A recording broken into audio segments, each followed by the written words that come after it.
okay, I see the way that she behaves, and I'd like some of that because I saw the way that people responded to her, that they kowtowed to her, that they were fearful of her, obedient of her, and I could see the way that she reacted to people and spoke about them, the difference in the way that she acted externally outside of our house and the way that she acted behind closed doors, etc. So it wasn't a case of at a young age I thought, I think I'm a narcissist, but rather I know I'm different to people. I know that I'm better than other people, that other people are weak. So it was those types of things that started to sow the seeds, if you will. Yeah, yeah. So when you're talking about your mum there, Mm. so do you have a, if you don't mind me asking, and I will cut things out because obviously I will ask questions, but if you don't want that on the channel, then obviously I will cut that out and that's not a problem. But I'm curious, your relationship with your mum, was it a good one, or did you have a problem with the relationship with your mum? No, I've always had a poor relationship with my mother. She was abusive towards me. She expected a certain standard from me, and I sort of refer to this as grade B syndrome, whereby no matter what I did, it was never good enough. So you score 2 goals, why didn't you score 3? You get 80% in an examination, why didn't you get 90%? So you climb a hill, and there was always another hill to climb after that. So she always expected more of me, was a very cold and glacial person, and would physically impose chastisement where she saw that there was a form of transgression. So that went on throughout my childhood and into adulthood as I learned more about what she was and what I am. I've largely kept my distance from her, not because I'm frightened of her, but I just don't want to give her what she seeks from me, which I know frustrates her, and I find that entertaining. Do you feel that we you know, as we've talked about, like narcissism, there's always one child fundamentally that a narcissist would get, a parent would get their narc supply from. Do you feel that that was what she was wanting from you? Well, she took her fuel from all of us in the family. So Okay. my late father, because she would prompt a reaction from anybody and everybody. It seemed to me, though, that she had, for some reason, determined that I was going to be the one that was the greatest achiever, and therefore that Yeah. mantle of expectation was placed on my shoulders. And I am a high achiever, but she used that as, it seemed to me, an excuse to try and control me. So it wasn't born out of any genuine desire for me to see me do well. I've come to learn that her imposition of those standards was based upon the need for her to control me, the need for her to triangulate me with my father, because he was not a narcissist, her need to draw reactions from me and other people in relation to me to gain that fuel, to allow her then to utilize my achievements as if they're down to her, so that she could then use that with other people. So, you know, the common example, he gets his brains from me kind of thing. So she would then triangulate other people, her friends, the people in organizations that she was involved in, other members of the family, to talk about my achievements, so that that would prompt a reaction. So whereas I've learned from other people that their parents have an interest in their achievements and pastoral care and leading a fulfilling life because they have emotional empathy for those individuals, I've learned that in my case, it was all driven by her self-service needs. Yeah. And how is your relationship with her now, if you don't mind me asking?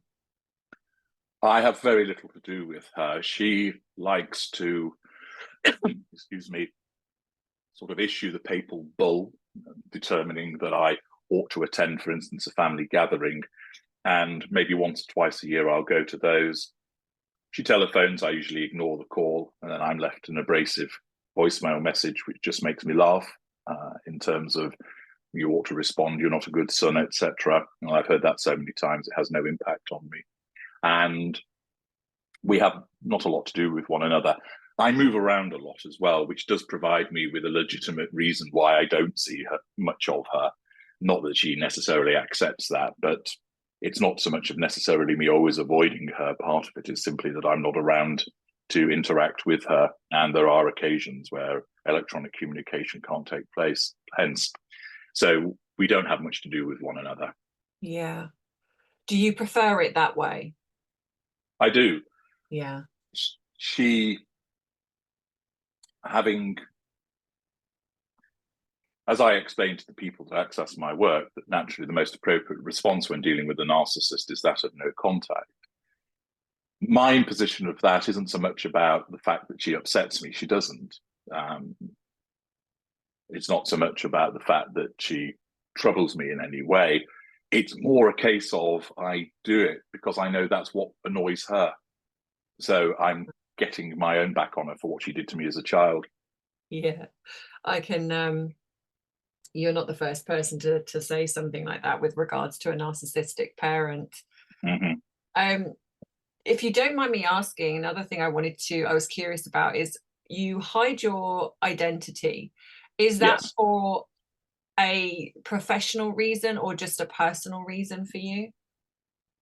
There are several reasons why I do that, Emma. The first is that given what I talk about and what I admit to, it would have a problem for me in my professional and private life if my identity were known. So that's why I operate under a pseudonym and don't show myself.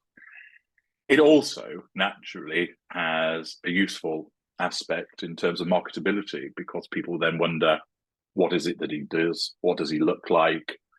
Those things, which creates an air of interest about me, which is quite useful as well. But the primary reason why I do it is to ensure that my professional activities are not compromised by what I call blog world, all the things I talk about in relation to narcissism and psychopathy. So it's keeping those two worlds separate, and it does then have the adjacent impact of cultivating a bit of an air of mystery about me, which is never such a bad thing. No, I can understand that, and from my perspective, I possibly wish I'd done the same, given the level when you're coming at something from a professional perspective. I don't think I've ever come across such vitriol as I have with the online community. So I do completely. That's interesting. What has happened there? Well, I've been it's been going on for the past 3 years. I've been trolled, and the irony is it's not actually from the cult squad, as I call them, because I feel that it behaved like a cult. That's the Meghan Harry fans. It's actually some of the Megxit community, and I don't really understand why. Due to the fact we all do the same thing, we all try to find the truth in regarding to the behavior of Harry and Meghan and other people as well.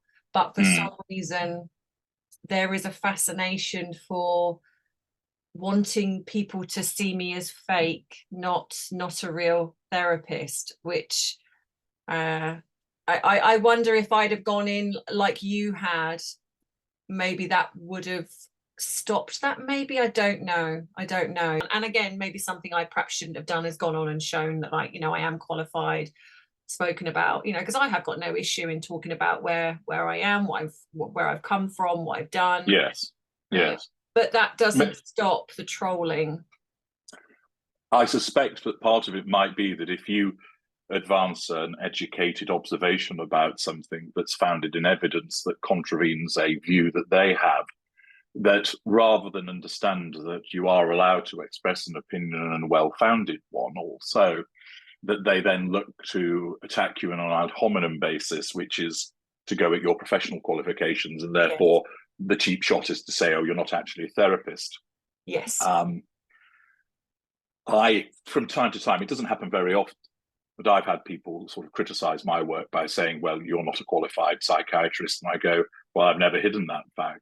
I'm just told you, I'm giving you my perspective of what I am. And the efficacy is in what people find and how it enables them to make sense of all of this world.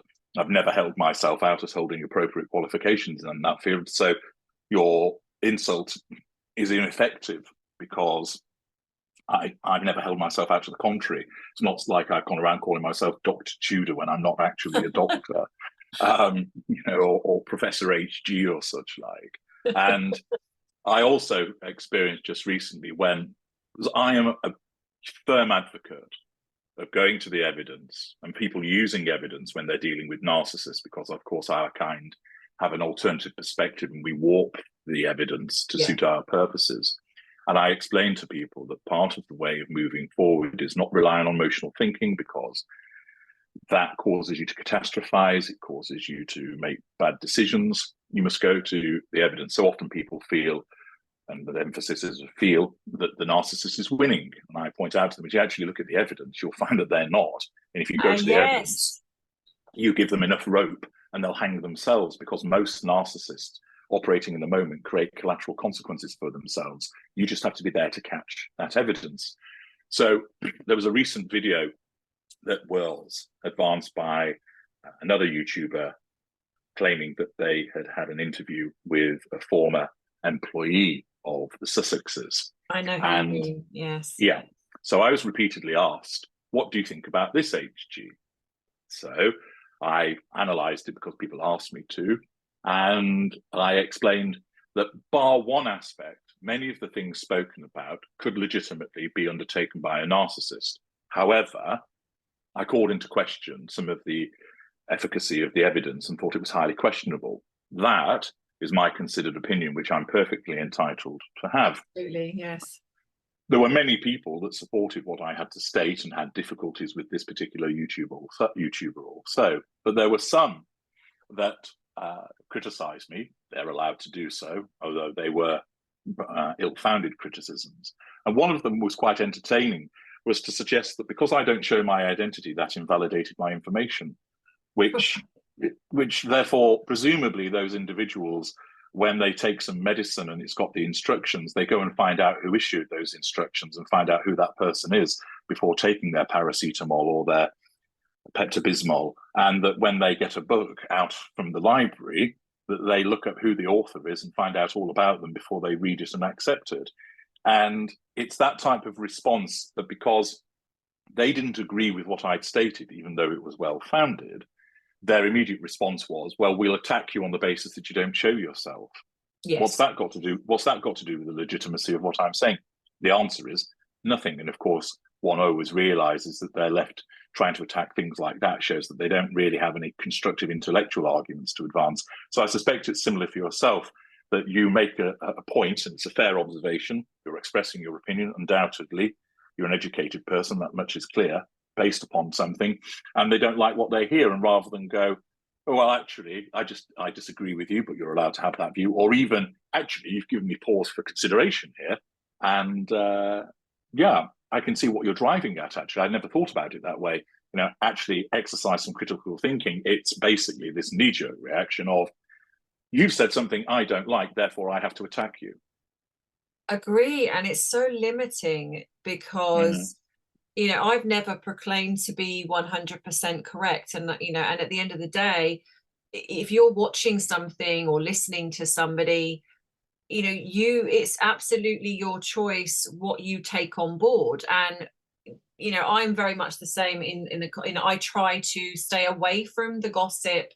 I do not buy into some of the theories, but I look at my own personal thoughts and opinions, and given what I know, what I see, and what gets sent to me. And I get sent a lot of things, I'm sure you do even, and I don't automatically buy into because somebody has sent me something and go, oh yeah, that must be true then. I mean, even with the media, so I start doing a little bit of research. So if I talk about something, it means that I have given it some serious thought. I have looked into it, and I do know who you're talking about. And I'm probably going to shoot myself in the foot here by saying I actually agree with you.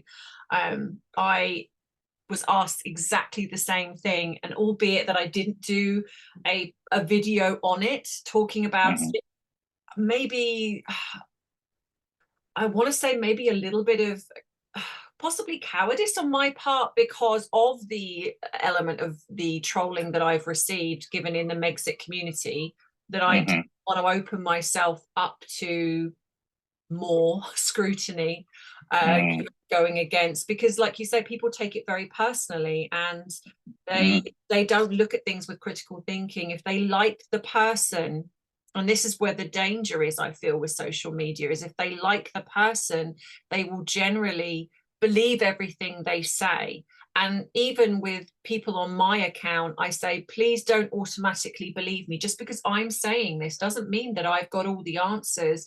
You can go away and think for yourself. It's absolutely okay. And it's okay to disagree with me, but you can do it respectfully. And I think that there is where that sort of line gets blurred, isn't it? Where they start to kind of, I don't know, come at you from an attacking perspective. And then you know better than anybody, you know, if we're coming up against the cult squad and critiquing them, you're doing the same thing, you know. So it becomes a bit blurry then, doesn't it? It does. I often explain because as you know, my channel's all about narcissism and psychopathy, and consequently my role isn't one of going away and undertaking a deep dive investigation as to what's actually going on here.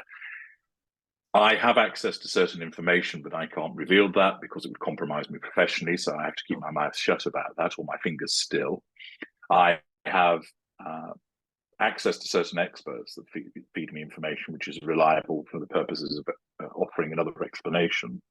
But much of what I do is receive information that's been provided on forums, that is in the mainstream media, and I always explain to people, I'll leave it up to you to make your mind up as to whether you think this is believable or not. I'm going to, on the basis that it is, I'm going to explain to you what it means vis-a-vis this one's wife's narcissism. That's it. That's as far as it goes. Yeah. Occasionally, I will express a view as to this really does sort of fight against the concept of it being believable. And in some instances, I do point out where there's certain videos where it's wholly unbelievable and how dangerous that is in playing into the hands of what this one's wife likes to achieve. But it's all about what this means vis-a-vis the way that a narcissist behaves. And sometimes I'll do some entertaining bits where I take the piss, which is just to alleviate my own boredom with the Duchess of Beige. Yeah. So I'll do the sort of parody material. And it's interesting as well, because you see the level of investment that certain people have, that the majority, when I do a parody, that I get a lot of praise for it, that, you know, that made my day, HG, that was really entertaining, thank you. You know, I splurted my coffee all over my keyboard, etc. But there's always a handful that react quite badly to it because they think that what I'm about to tell them is going to be gospel truth. And when they realize that I'm taking the piss, they're annoyed with me. And it's like, well, it's quite apparent from the very beginning that this is parody. It's obvious that it is, and you're now disappointed that this is a parody. That you honestly thought, therefore, that what I was talking about was going to be real, because there are certain individuals that are clearly so invested in this whole soap opera that they are almost desperate to receive news that confirms, for instance, that the pregnancies were faked, or that something's happened in relation to the cookery show. And it's interesting because it's almost like in politics, you know, on the left and on the right, you both get these true believers who go to extreme lengths. And I think it's similar in relation to this one's wife, that there are those that are obviously pro-Sussex, and there are some individuals amongst them who engage in some really jaundiced and vitriolic behaviour. But those that are against this one's wife, there are a small number there also. Some of their behaviour is highly questionable with regard to the propagation of what is clearly inaccurate information. And it's evident that there are certain operators that is a combination of that they allow their dislike, or perhaps one might even say hatred, of this one's wife to get in the way of what they're actually doing. And for others, of course, they become accustomed to perhaps making some money and getting the attention off the back of it all. So they suddenly find, like a drug addict, they're chasing the new high. And so therefore it's like, well, there isn't anything, I'll almost make something up or twist something, which is a dangerous route to go down. I agree. I agree. Do you find that difficult in a way? Because the one thing I have found with channels that I mean, I've there's some great channels out there, don't get me wrong, and I actually will include yours in that, because even though the subject can be a difficult one, because obviously a lot of people have had personal experiences with narcissists, but I think that, like you say, you do not have to be a professional in a field to offer some level of understanding. And I certainly have had comments even on my channel where people have said they've gained a lot of understanding about narcissists from your channel. So I think that in itself is very valuable. And I find the frustration for me is when you've got other channels, like you say, that are using sort of the clickbait, the sort of like the automated robot voices that yes, you know, whatever they're talking about, and you know that it's not true. You know, some of the most bizarrest things that I've heard. And then unfortunately, like you say, some other sort of Megxit channels are now doing the same thing, and then I get constant questions of, oh please, you know, can you look at this channel because they're talking about this, and or they'll absolutely believe it to be true, and then I'm spending my time looking at that. That's absolutely not true. You've only got to look at her behavior to know, or Harry's behavior to know that that's just absolutely not true, and it just frustrating. Well, I find that sort of doubled up on, because one of the reasons why I got into the creation of all this material, Emma, was as a consequence of my disappointment, to put it mildly, with information about narcissism, whereby there were large gaps in it, and there were a lot of misconceptions about narcissism and narcissists that were propagated by people. Some of those were basically regurgitating existing errors that have been made. They were with honest intentions, but they didn't have anything valuable to bring. They may well have been a victim of a narcissist. They wanted to talk about it, and they wanted to help other people. Then there are unaware narcissists that, of course, jump on a channel or on a blog because that suits the narcissist to do so, and they think they are actually a victim, and then they go around talking about narcissists as an unaware narcissist, and then create further complications with misinformation about it all. And so that was part of the reason why I wanted to provide the information to say, well, actually, no, we're not like that, and no, that's wrong. And in some instances, those clarifications actually provide people with a degree of comfort, if I may say so, because it's that you're thinking the narcissist will behave this way. For instance, the concept that every narcissist is going to hunt you down to the ends of the earth and destroy you, that's nonsense. Some will, but that's actually quite rare, because it actually goes against what the narcissist requires. And the fact is, if you batten down the hatches and stay out of the way, the narcissist will move on to somebody else rather than keep pestering you. A lot of the time, it's caused as a consequence of kicking the hornet's nest, and people do it without realizing that that's what they're actually doing. And so the narcissist has no option other than to keep trying to assert control over them. So there's all of these instances of incorrect information being provided. And even now, I will get people saying, HG, have you seen this video? And I don't really watch other people's work, but they'll say, you know, this person's saying this about narcissism, and it's completely incorrect. And TikTok's a terrible offender for this kind of thing, that you do find that there are a lot of individuals on there who have taken bits and pieces from the internet and regurgitated, and it's not entirely accurate. Or you get these individuals, you know, for instance, who claim to have been a healed narcissist where there's no such thing.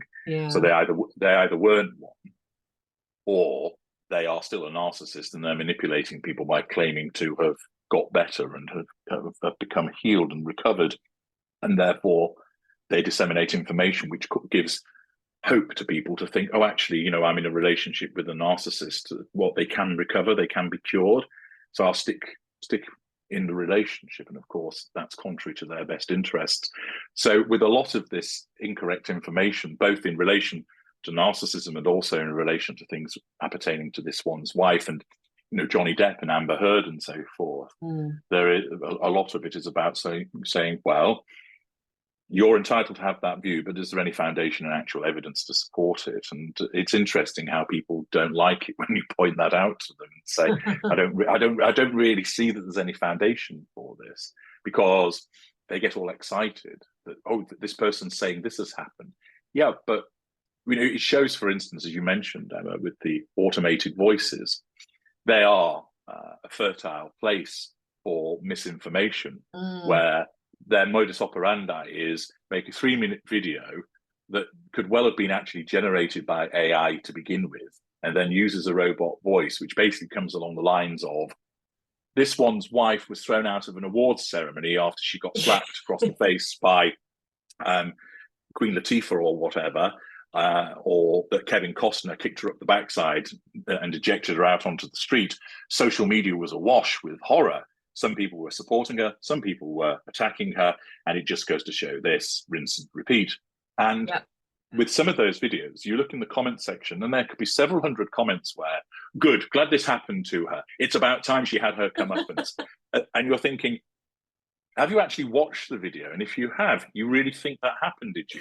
Has it not occurred to you just to go and punch it into Mr. Google and see who else is talking about it? Oh, and look, nobody else is. It's just 5 channels who probably all operate from the same bot farm that are telling us all about this one's wife ejected from CNN awards. And it is indicative of the flabby intellectual approach of many people that they don't question it. And it's entertaining because you get so many people that say, oh, you know, don't trust mainstream news and there's this conspiracy taking place. And yet when it comes to their own sort of interaction and digestion of that information, they'll invariably take at complete face value something just because it accords with their view that they would like to be, rather than thinking, but is it actually the case? Absolutely. And that I see more often than not, and exactly the same as what you've just been saying.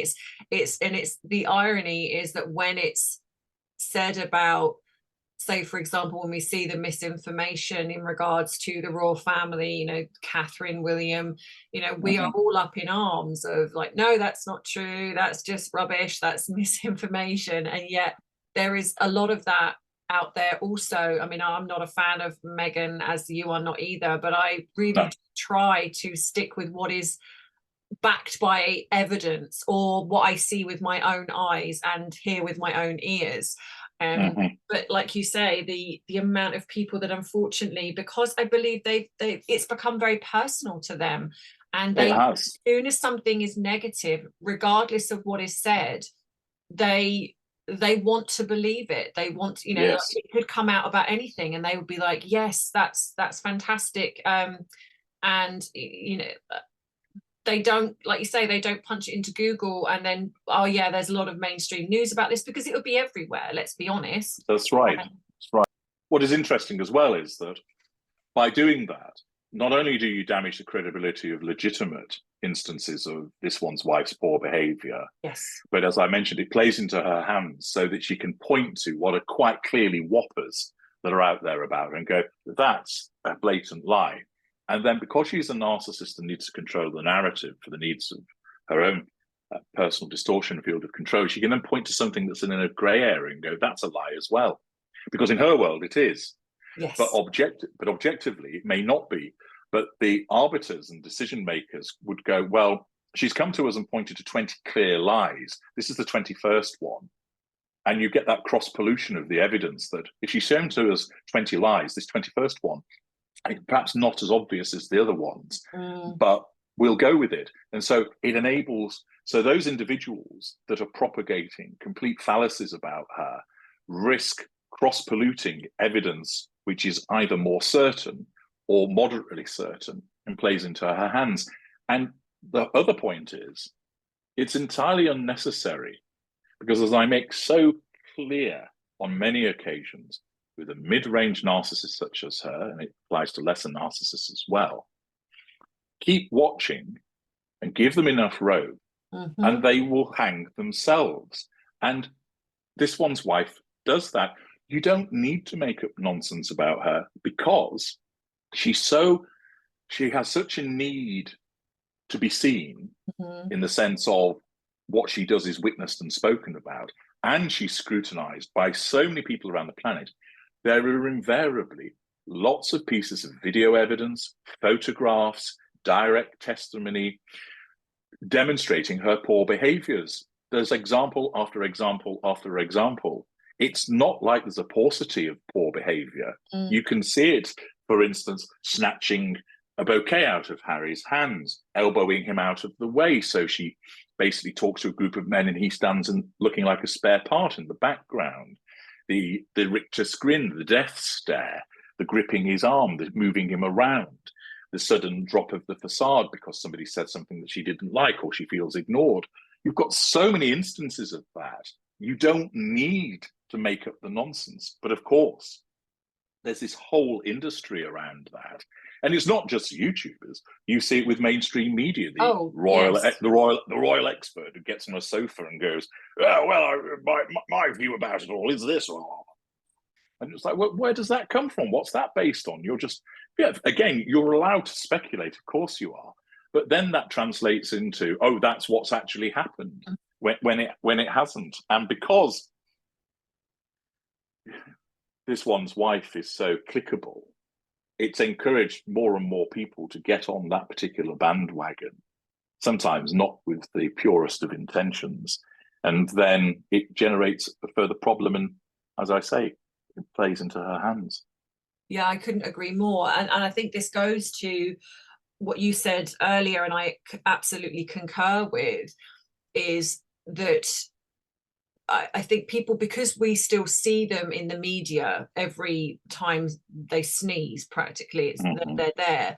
I think a lot of people see that as being successful. And actually, like you just said, if you watch and you look at what she was coveting from the very beginning to where she is now and where Harry is, they haven't been successful at all in the slightest. There was a moment when they had the potential to be successful, but because she was left to her own devices, so was Harry, without the protection of the royal family, they have literally just shown their true colors.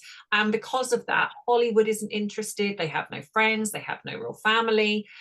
You know, they are a laughing stock with whatever they do. Even if you know, look at the Nigeria tour, and even though the media splashed it everywhere, it wasn't successful. And no, you've only got to step back, put your emotion to one side. And I know that can be difficult for some, because, and myself, you know, sometimes I feel that frustration and anger. But when there's sort of dust has settled and you step back, you're like, actually, what have they achieved? You know, what exactly? She's got a TIG blog 2.0 that's not even as successful. If you want to deem the TIG blog as successful, it's not even got anywhere near the amount of followers that what she had before she even got into the royal family. She's can't even break 1 million followers on Instagram. When you look at the likes of other people, you know, whether you like them or don't like them, the Kardashians have got something like 20-30 million followers. Even the royal family have got, you know, over 10 million followers. She can't break 1 million. So that really does show you how unsuccessful she is. Absolutely. She, as I often make clear, her narcissism were absolutely hit the jackpot in getting her into this position in the first place. But then it's not fit for purpose to keep her in that position. She's been over promoted, if you will. And initially, she's known around the globe. She's got a segment of supporters and she makes millions of dollars. So even at that point, when she got that head start, you could still say, well, viewed in isolation, that might be impressive. However, alongside that, she's known around the globe, but a lot of it's notoriety, it's infamy rather than support. Furthermore, she is largely disliked in the United Kingdom as a consequence of the way that she treated the royal family. And she blew the opportunity to be a productive member of the royal family. So she cocked that up with only, 72 working days with the royal family, and then ran away to Canada, then ran away to the United States, where she again thought, yes, I'm amongst my people. The A-list will welcome me with open arms. And look at me, Spotify, Netflix, I'm kicking ass, I'm taking names, Yabu sucks to the royal family. But once again, give her enough rope and it started to happen. The A-list worked her out. There were those that didn't want anything to do with her to begin with, and the few that did soon realized not only is she a vacuous, talentless individual, because a lot of those A-listers they do have talent, and they put in Yes. genuine graft to get where they've got to. Yeah. So they don't like a Janie come lately who sachets in going, "Hi guys," and they're like, "Well, what have you done to deserve to be here? Married Fanta pubes? That's a thing." And consequently, they end up resenting that and saying, "Well, you're not one of us." And so the A-list back away from her, and you only have to look at the likes of the Beckhams and the Obamas and the Clooneys, who've all seen through her. And then the archetypes took 2 years to come along, and then when it did, it was pretty poor. And then she's ended up going to the Lemonada, and that's got pushed back. And so even the initial, what looked like a favourable start, was mired in failure around it. And then since then, it's just become a succession of failures, announcing events, getting the buzz off the back of that, which is all about the control and fuel, and then not following through. And that's typical behavior of the narcissist of her caliber, that it's, I've got this brilliant thing, and people go, "Oh, wow, look at that." So she gets all this fuel, and her narcissism says, "Well, job done, you don't need to do anything now." Yeah. And then the next time, here's another big announcement. "Oh, wow, look at that. Look at what she's achieved." So she gets all of this fuel. So the narcissism thinks it's perfectly acceptable to keep operating on this basis of big announcement, don't do anything. Big announcement, don't do anything. But of course, those supporters, those that have perhaps put money that way, those that have had a vested interest in her, start to look at it and go, now we've seen several years of you in the public eye. We see this pattern of behavior. Announcement, no follow-up. Announcement, no follow-up. Yeah. You're an empty vessel. You're superficial. So we're not interested in you any longer. We're not going to tie our brand to somebody that not only doesn't deliver, but is now seen as increasingly unpopular. So as a consequence of her narcissism, although it got her into this brilliant position, it's been unable to keep her at the top level. And she's failed and failed and failed. And that's why ultimately these noises are being made by her about potentially, reconciling with Catherine and everything being all right there and getting on with Charles again. Notice that there's no reconciliation with her father, which would be really easy because he'd welcome it with open arms and it would be easy for her to facilitate. But a narcissism doesn't go down that route now because it simply says, what's he going to offer us? Nothing. Yeah, So which is why he was dumped in the first place. She exhausted everything that she possibly could from him. I mean, notice that it was all daddy dearest until she meets Harry, and then suddenly it's because people we've often talked about that, and she had 2 years prior to, I believe, the wedding to introduce Harry to her father. I'm sorry, there's going to be a bit of a noise now because my dog is coming back from his walk, so there's going to be a bit of a noise in a minute. And I think that the blatant, complete disregard of him, and like you said, discarding of him, and it would be the perfect opportunity for her to create some column inches. But my theory on that is, because he's often spoken about the children, which I'm going to get to in a minute, ask your opinion on that, and it feels to me that if she met up with him, he's going to ask about the children, whether he knows or doesn't know, but he's been publicly stating that he wants to see the grandchildren, that he wants to spend time with them. And I feel that if she met him, the next phase would be the children, and she cannot put that out there publicly because I don't believe they have children with them. And so then it's going to be like, well, how can you explain, you're keeping them away from the royal family, but now you're keeping them away from your dad who you've just met? That doesn't make sense. And so I think, like you say, she's going to get nothing from that apart from more hassle. And so that's why there's the avoidance of meeting him, because that would be column inches, right? It would be, we know that. And it would be perfect for her to be the doting daughter of, I'm meeting up with my father, I've forgiven him, but she's refused not to. Yeah. Her narcissism needs to have control over him, potentially draw fuel from him, character traits and residual benefits. So it looks at him and goes, well, there's no residual benefits with him. He's potless, living in Mexico. Character traits aren't at the standard that we require. We don't need his fuel because we're fueled elsewhere. Yeah. We can assert control over him by basically keeping him in a position where we have nothing to do with him, which is what I talk about, the third assertion of control. So her narcissism gets the control which she must always have over her father by basically having nothing to do with him. And the other aspects of the prime aims she doesn't need from him. And I think there is force in what you say, that reconciliation would naturally get all of those column inches. It would enable her to manage her facade. See, you know, I am a forgiving, no matter what it is that he did to me, I forgave him. I am, you know, I am this living saint. You get all this fuel from people talking about it. But then it would lead to, he would then want to have further involvement in her life, which would threaten her need for control. And then, of course, he would start saying, well, I want to see the children. And dependent on what your view is about all of that, therein, that could lead to a potential problem. Yeah.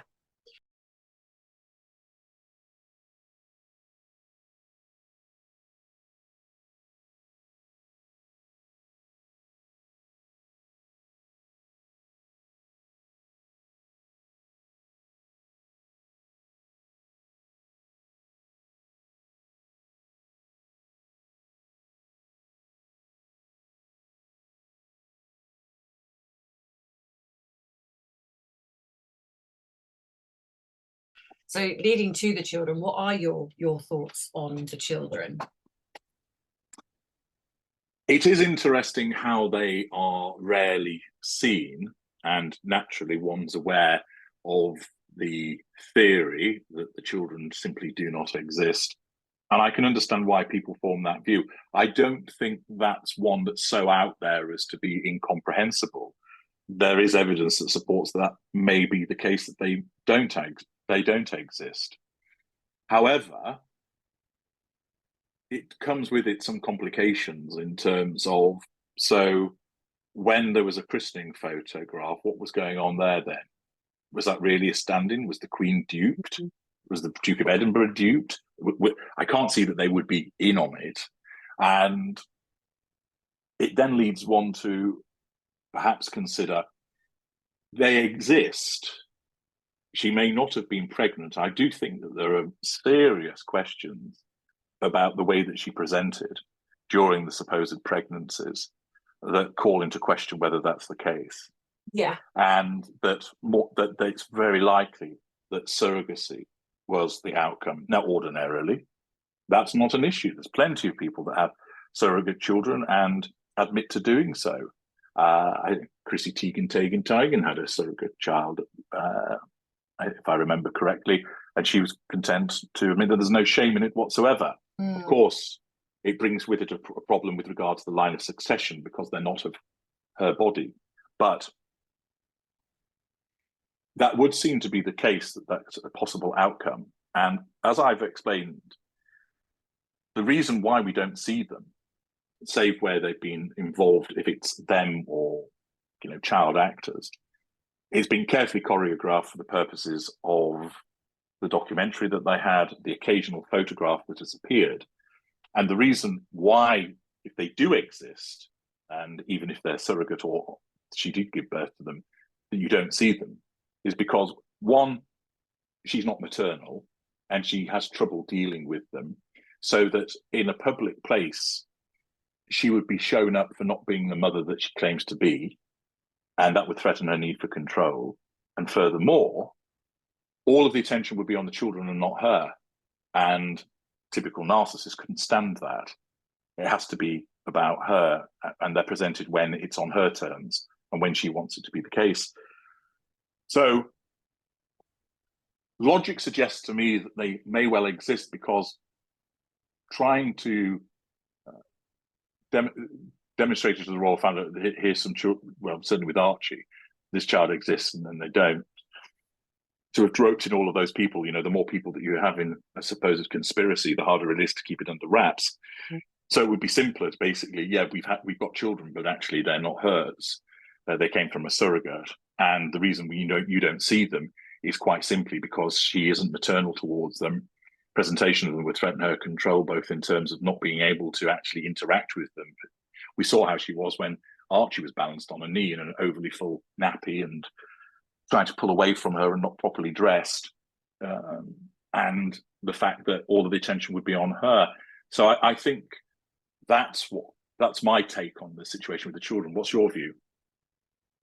My view is, I mean, that's an interesting sort of concept. What what you said, and and I'm always willing to look at other perspectives and take that on board.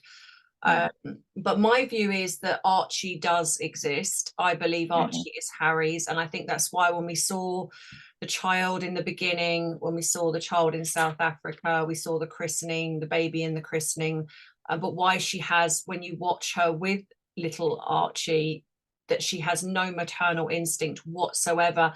But the child, even if she doesn't have maternal instinct, there's no recognition from the child either to be drawn to her as a mother, which you'd expect from a baby. You would expect the baby to be naturally drawn to instinctively to the mother, but you don't have that with any of the footage that we see. And I've just recently done one actually, which is quite interesting.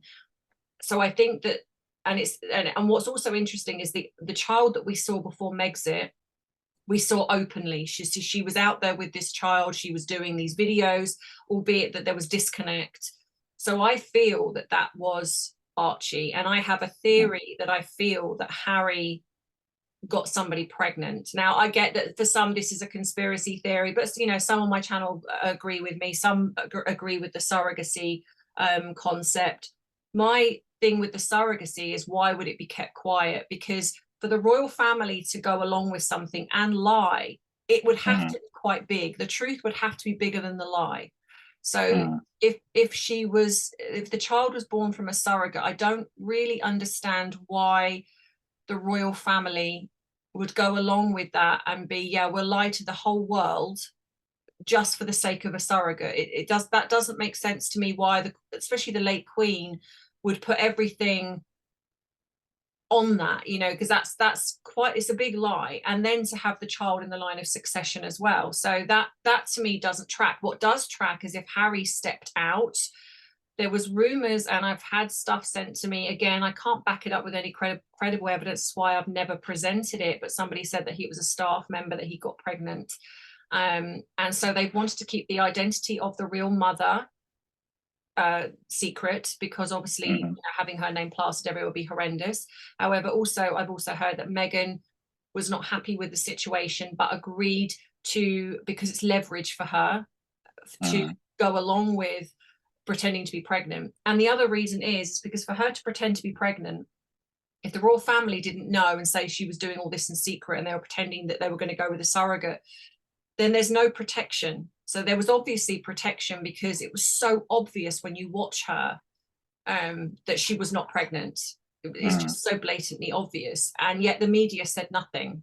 And so that's, to me, that there's protection there. And the only reason there has to be protection is because it's got to have come from the royal family, because Meghan and Harry don't have the power to create this protection within the media. So I think that would have had to have come from the royal family. Now, obviously, there's probably other areas that I don't know anything, and this is just what I'm gleaning from the information that I've been sent, the things that I see myself, and from what I know, or especially of narcissism. And I fully support the fact that you've got that expertise within that, but it just feels more credible to me that she would want this leverage. She would want something that literally gives her the home goal of, you now cannot do anything. And it might explain also why she gets away with everything, and why we've never seen this child since Megxit. After Megxit, we never saw this child again. We saw these orchestrated videos, weird photos, which were black and white sepia, back of the head. It's all been weird, and it's like, well, why would it be weird now if it wasn't weird before? And I get the attention thing, but I also feel that with her having this child, she would be bringing these children out to overlap Princess Charlotte, Prince George, Prince Louis. Every time they were out, she'd be like, oh no, look, hang on a minute, look at what a wonderful mother I am, and we'll bring my children out because they're more important than these children. And I feel that she would be doing that, and they're not. And I think that speaks volumes. What about Lilibet? Lily, I am not 100% sure on Lily, because I don't feel we've ever really seen her. We've certainly never seen a real child, as you know, as in how we've seen, say, Archie in the beginning. We've only ever seen what they've allowed us to see. So we've never seen them in a normal setting, which I find bizarre. We've never seen them out and about as a normal family. They're always away from their children more so than they are with them. Yeah.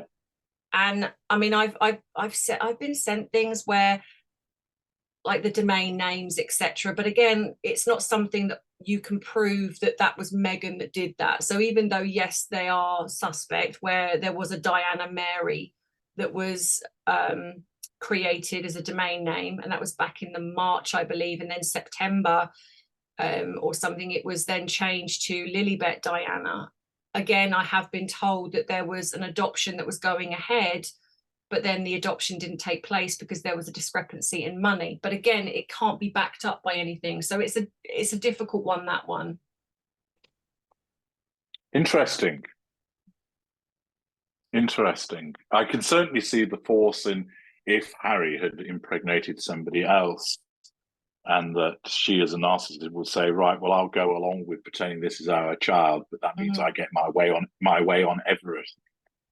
And that's the sort of smoking gun that she has in relation to them. There is some, I can see that there is some force in that. Interesting observations. It's just odd that the royal family have said and done nothing. Even down to there was no royal doctor's signatures on birth, and yet with every royal child before and after, there have been those signatures. It's like, why was that okay? Why has there been the discrepancies on the birth certificate where the name has been changed? It went from being her name to now it was just the is it the Duchess of Sussex name, which is again odd because it's a legal document. There's just too many sort of smoke and mirrors when it's just children being born. Yes, it's not a big thing. It happens every day. Why is there all this smoke and mirrors around two children that really, there's, when we're seeing, let's say, Princess Charlotte, Prince Louis and Prince George out and about with their family, why is there all this secrecy? And it's just a little bit bizarre to me that, and the fact that the royal family don't really talk about them, they don't even acknowledge them on birthdays or anything like that. Now, I think they did it with Archie in the beginning, and I think they acknowledged Lily, and then, like you said, and then the narcissistic classic move of taking Lilibet, which was, you would know this as well, of the classic taking the pet name of the Queen. It wasn't endearing. No. Again, that's the character trait acquisition that the narcissist would engage in, and it is notable the fact that you don't see any sort of natural footage. Here was Harry popping down the shops with the two of them, or out on the bikes, or seen on the beach, or whatever. Whenever this one's wife is seen out and about at the farmer's market, she's on her own. She's walking across the parking lot. She's on her own, or has a bodyguard in tow. Exiting the dentist with an anti-stress patch, she's on her own. The children just simply aren't seen, and it is questionable. And of course, has been noted so often they go to places and the children aren't with them. Now, of course, a narcissist would behave in that way if they existed and were her children, because they're just little mirrors and they're appliances that are there to be used. The narcissist would have no problem leaving them behind because children are annoying and we can afford a nanny, so nanny deals with them, or Doria gets dumped with them. I go off, and because she has no emotional empathy for them, it doesn't trouble her to waltz off to Portugal or to Jamaica or to Whistler without them. I do see the point of that would be the sort of one-upmanship that every time the Wales's kids appeared, that she would want to sort of try and out-cute them or outdo them, and that doesn't happen. So, yeah. But you've What got do you Harry think? in the mix as well, though, haven't you? I mean, that just goes. I mean, Harry is he's very submissive. He is a beta male, but he is volatile. We've certainly seen elements of that. He has this sort of temper. And it's curious to me that, again, in the beginning, we saw footage of him holding Archie, sort of interacting with Archie. And then since Megxit, we've just, again, had all this weirdness. And so even with Meghan being the narcissist, it's like, where does Harry stand with this? So is he that controlled by her, which, we know is common with a narcissist, but that we don't even see him with the children? No. You would think that there might be instances in order to, and those people that have been involved with narcissists will attest to this, that often you just want to get out of the house to get away from the individual, so that so you'd be seen go down to the beach for a few hours with the kids. So, oh, mummy's got a headache kind of thing while she's been smashing plates and kicking off. Leave her be, and he goes out there, or even also to say, well, I'm going to go back to Blighty and I'll take the children with me. You can swan around with Marcus and whoever it is whilst we're away. So, yeah. And that's another reason why it just says to me that, and the other thing as well is that, he's been over in the UK when it's around Archie's birthday. He's been over in the UK pretty much every single year, bar the first one, obviously, because that was when obviously Archie was very young and they just left. So, but ever since then, he's been over in the UK around that sort of time. And so that could potentially mean that actually Archie is over here, the real one. And he's been coming over here to visit around that time, because it seems, again, strange. Why would you, given that you're with a narcissist, and by now there's no way he doesn't know about her behavior. It doesn't stay hidden, as I'm sure that you would know. At some point she'd be showing herself to Harry. Oh, very much so. Yeah. So why would he not want to, like you say, bring the children, or like for the coronation, the Jubilee, none of these big events, which are huge things for your children to be part of, but you're choosing to not bring. I mean, okay, arguably we could say Lily, she was very young, so fair enough. But Archie, why would you not want to bring your son to his grandfather's coronation? That's very bizarre behavior from Harry. Meghan, we can sort of understand it, like you say, but Harry, why is he not wanting to protect his child and be away from her? And like you say, and we would be seeing probably him more often than not with the children. Maybe we wouldn't see Meghan so much, but we would certainly be seeing him. And we've not seen him once in a normal setting, right, other than Netflix, which is not normal, it's orchestrated. And then that weird one, I don't know if you saw it, where they was pushing an empty pram.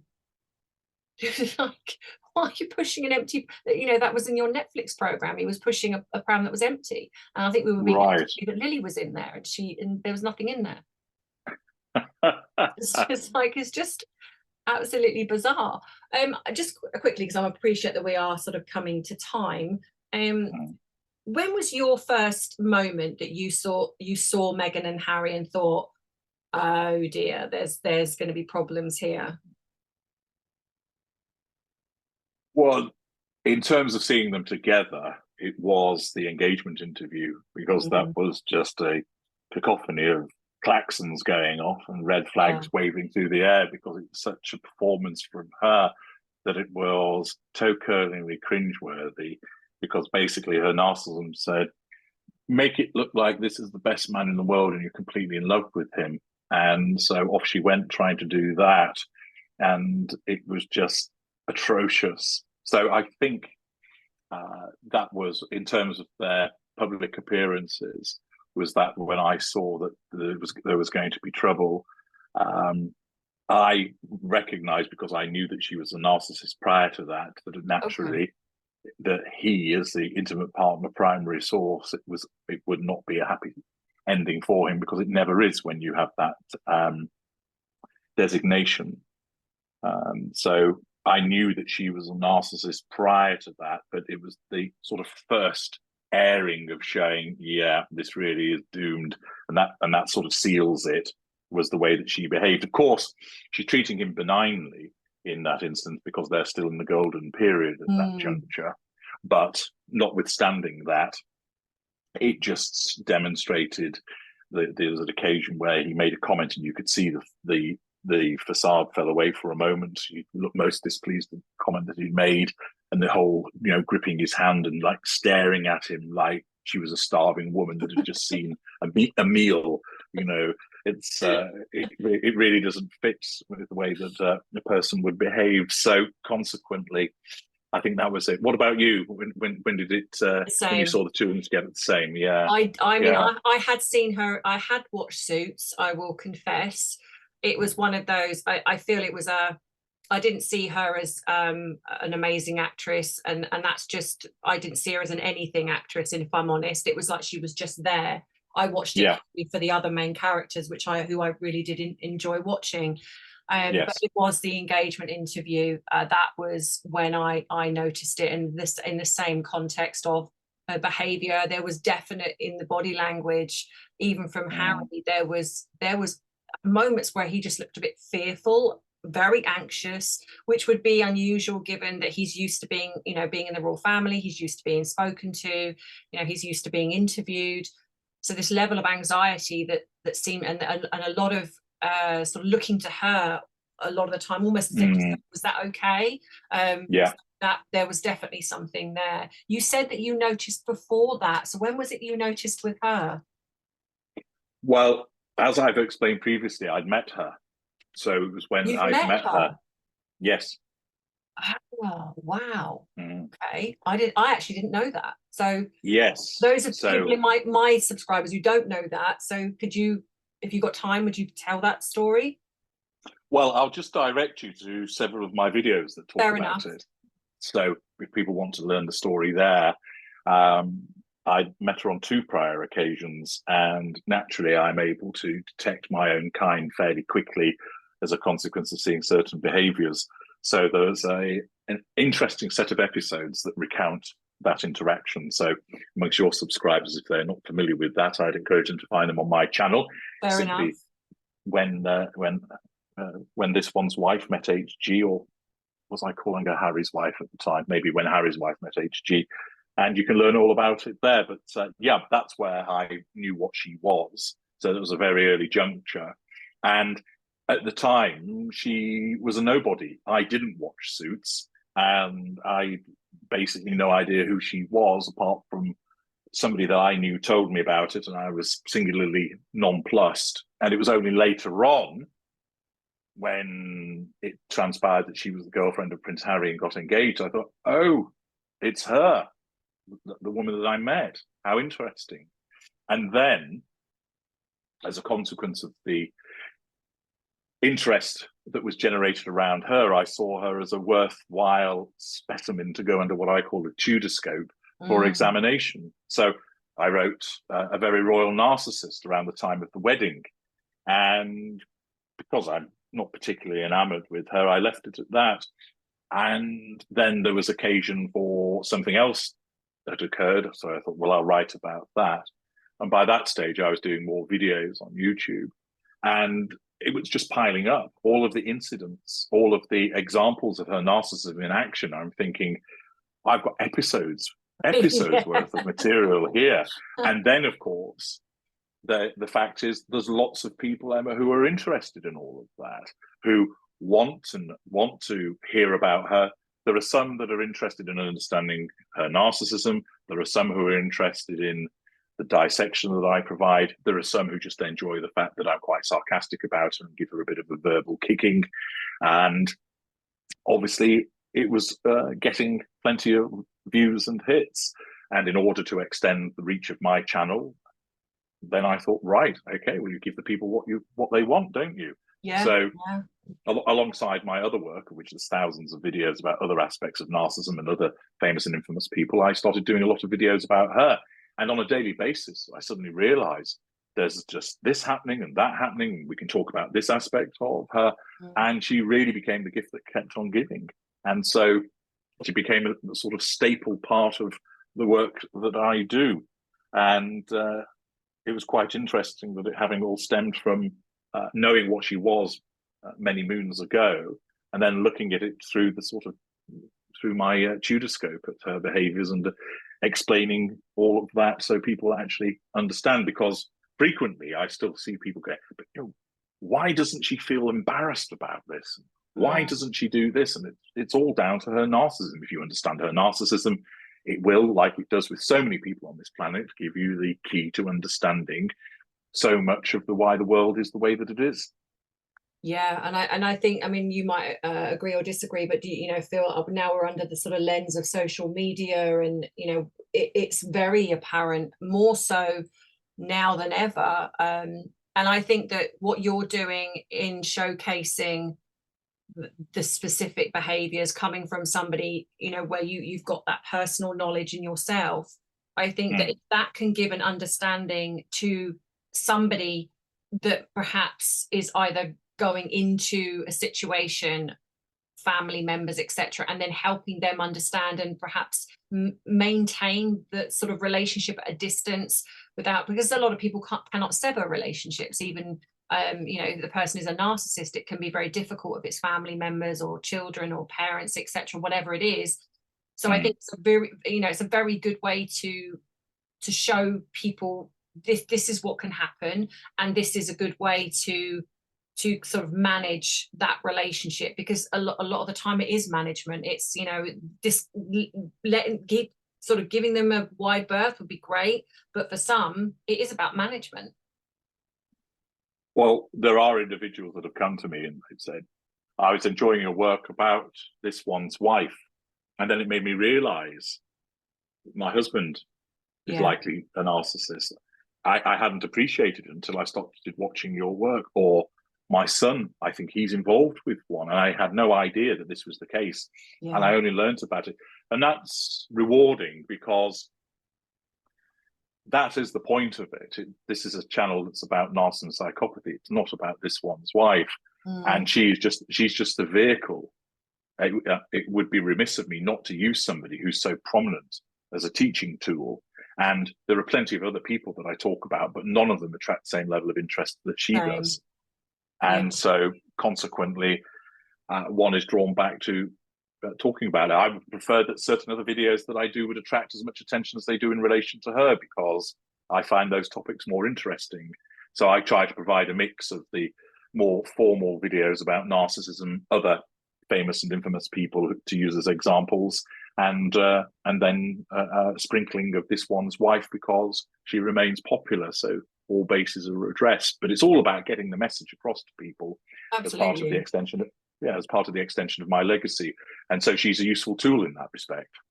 Yeah, and I completely agree. I mean, I didn't start out talking about her. My mind was wanting to talk about sort of therapy related sort of issues, and and helping people. And the problem is, once you talk about them once and then there's an interest, it changes the direction of the channel. And I got caught and went with that segue, and of course you can't come away from it, because especially on one specific channel, which is why, like you, I've now done a separate channel, because when I've tried to go back to talking about therapy related things, it just doesn't generate the interest. And so that, okay, this is what your audience wants. They want to know about Meghan's behavior or Harry's behavior. And they look to people, I suppose, like us, because we have perhaps that little bit of extra knowledge, perhaps that others maybe don't. And so they feel that they're perhaps getting some answers that they're not going to find somewhere else. And like you say, who are we to say, well, no, I'm not doing that. That would be crazy. At the end of the day, if there's a need for it, then so be it. But I do find it tedious. I'm not going to lie. There are times when I'm just like, oh, I really don't want to be talking about them anymore. However, it can become addictive as well for the YouTuber. I mean, like for myself, I do become a little bit maybe obsessed with the views is probably more the word I would use. Because as soon as, like, recently my channel's been hit, and I don't know why, but my views have just dropped massively. I've gone from getting from 50 to 100,000 views per video to my last video got less than 15. and the one before that got around 20.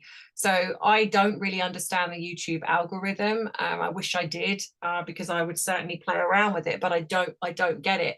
And I feel a frustration with that, because, you know, when you've got, like I have now, my channel's growing in subscribers, but my views are not. And yeah, so it's like, well, it's not about the subject matter, because there's clearly a need for that. So then it becomes, well, what else is it? And so that's why with starting the other channel, because I'm now doing a true crime one, because it's something that I'm very interested in, and yes, I'm going to focus a lot more on that. But when I try and change my channel, it doesn't work. It doesn't work.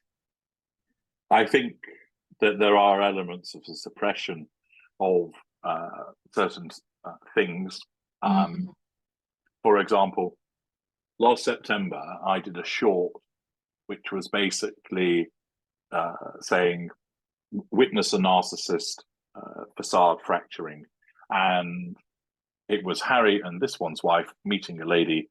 And because nobody was looking at this one's wife, you saw the mask fall. So it was 10, 15 seconds. And it raced ahead with views, raced ahead.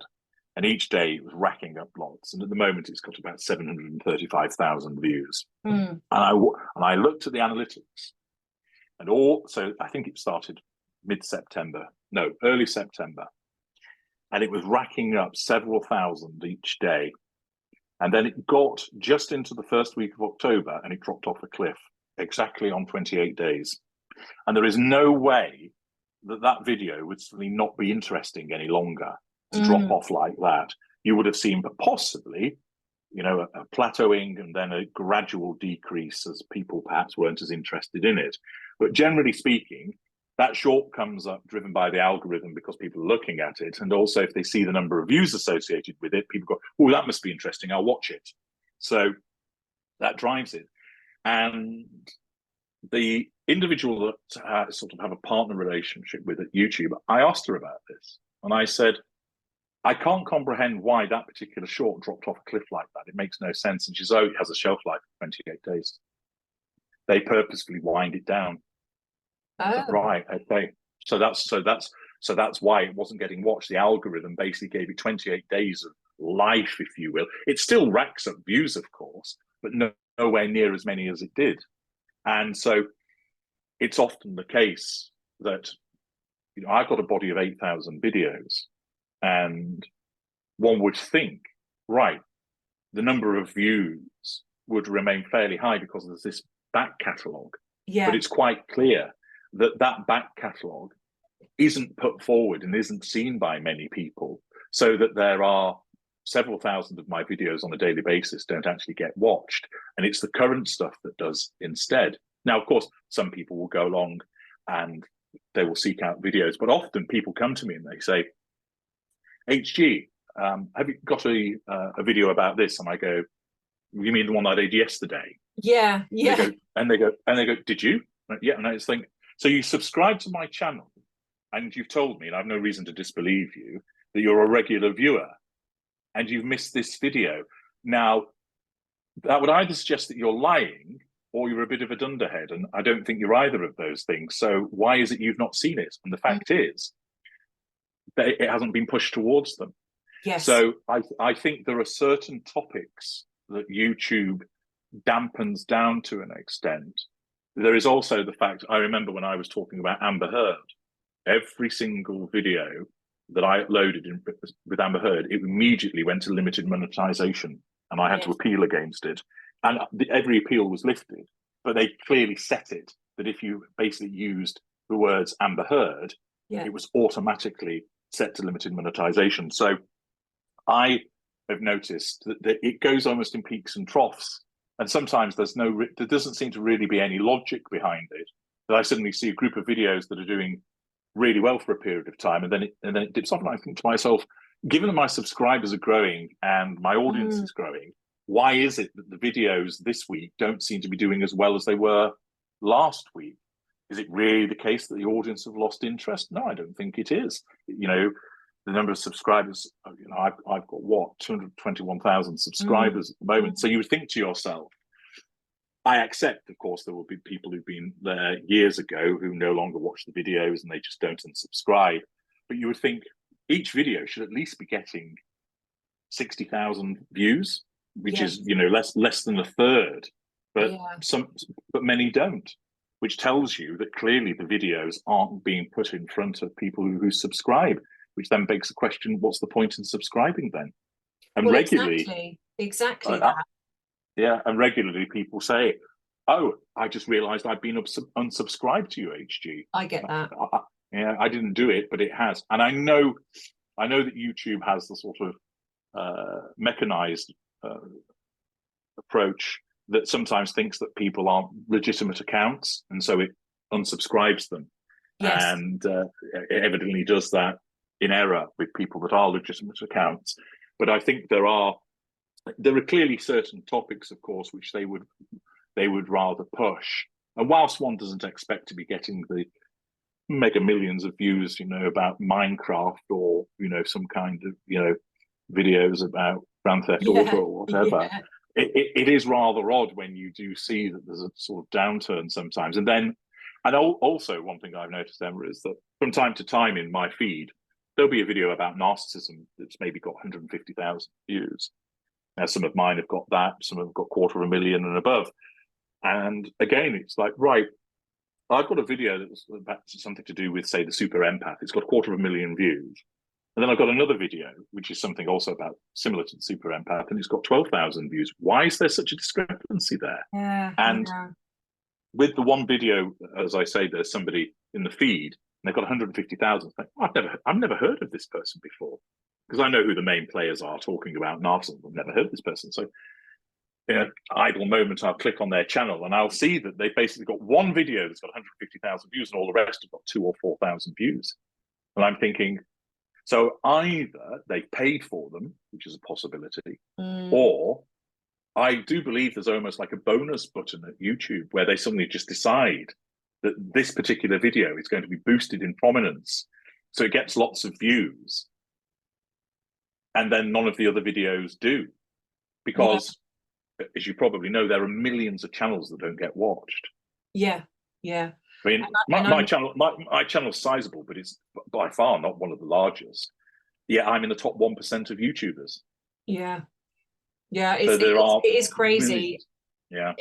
Yeah, I think trying to make, I mean, I've watched so many videos trying to make sense of the algorithm, the views, you know, what matters more. You know, I did find out, interestingly enough, that shorts can actually, if you've created a channel that has been solely main videos and then you start adding shorts, and that might explain why my video has plummeted a little bit in the views, because apparently it confuses the algorithm, because the algorithm then starts to go, well, what are you? Are you shorts? Are you main videos?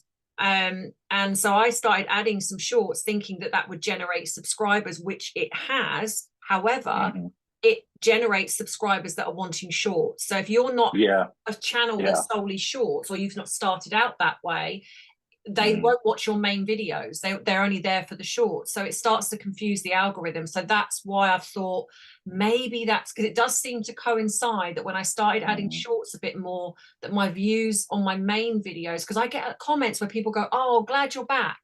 I'm like, I haven't gone anywhere. I'm here every week. It's interesting. Are you familiar with Aussie Man? No.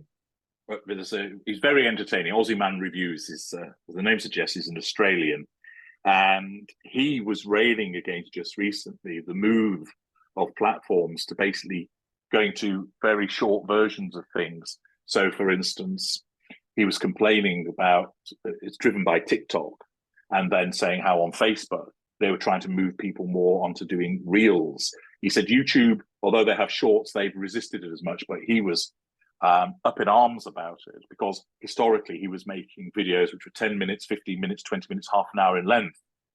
And he noticed that all of a sudden his views were dropping because they're trying to push people to make content that's 10 to 15 seconds long, which doesn't really bode well for the attention span of humanity if that's if that's what they're trying to achieve. They're basically saying people can only digest something 15 seconds. I mean, I generally, it's interesting because a lot of my videos are around about 8 to 12 minutes in length, which I do because roughly people's attention span tends to be about 10 minutes. Also, beyond 8 minutes, you can get extra advertisements in.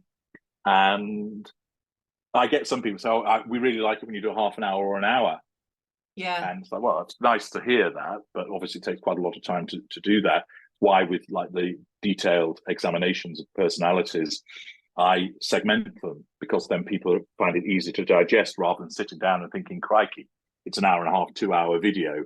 Many people are against that. And the way that these platforms are set up is to try and cause people to give you that sort of instant hit, and that you just, create a video of a cat jumping at a small child. Somebody watches 15 times rather than anything of substance. And obviously that's rather irritating for the likes of us that make things that are designed to make people listen and think and assess things. So, yeah.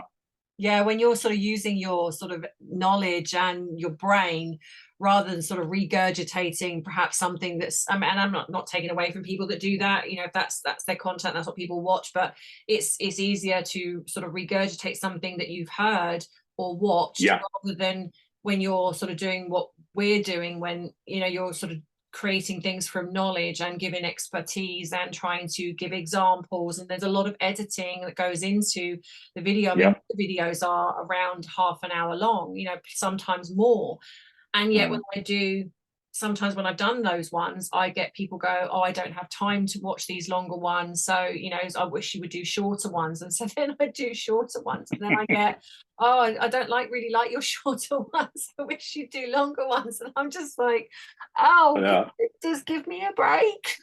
Yeah, I saw a comment on a forum the other day where somebody had posted a video and it was about 6 minutes in length, and somebody put underneath, can you summarize it for me? I can't, I haven't got time to watch a video for 6 minutes. It's like, well, okay,